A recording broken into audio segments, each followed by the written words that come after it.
Mirëmbrëma Landi, ndodhem në Pallatin e Kulturës, që është KZAZ-ja numër 66, si kundër mund ta shikojmë edhe nga pamjet live nga operatori Bujar Peca, janë duke u dorëzuar, duke vijuar dorëzimi i materialeve zgjedhore,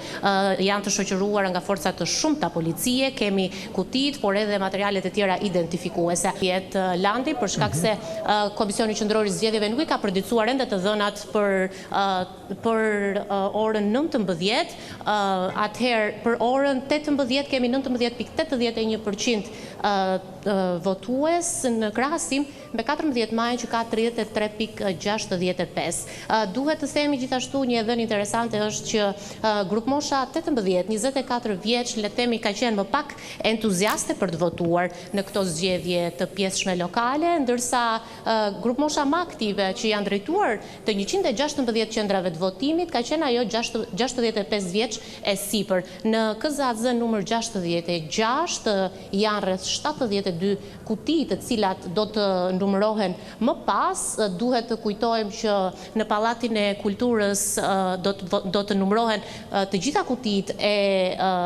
qytetit të Beratit, ndërsa 44 të tjerat, pra që bëjnë një total për 116, do të numërohen në KZAZ numër 67, që është konkretisht edhe biblioteka e qytetit. Janë 82.161 zgjedhës që kishin të drejtë për të zgjedhur në këto zgjedhje për të votuar ndjes në këto zgjedhje të pjesshme, mirë po duket qartë që vullneti i tyre ka qenë mjaft i ulët për të votuar. Mund të them që ndoshta është koha e shkurtër e këtij mandati, janë diku te 16 muaj që në fakt si Ervin Ceca, nëse zgjidhet si kryetari i bashkisë, apo edhe Pavlo Shkarpa si i pavarur, do të kenë mundësi vetëm për këto 16 muaj të ushtrojnë të drejtën për të qenë kryetar i bashkisë Beratit. Pak më herët në një lidhje tjetër, Vision Plus intervistoi edhe Ervin Demon, që është drejtuesi politik i Partisë Socialiste për këtë qark. Ai u shpreh në fakt se mund të jetë edhe koha e shkurtër e fushatës që ka ndikuar në një pjesëmarrje kaq të ulët në Bashkinë e Beratit. Ndoshta Landi duhet themi që edhe moti mund të ketë bërë të vetën, kushtet nuk kanë qenë as pak të favorshme për qytetarët e Beratit për të zgjedhur.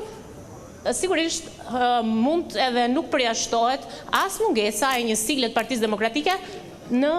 mungesë kjo në fletën e votimit, e cila mund të ketë rezultuar edhe në një pjesëmarrje kaq të ulët.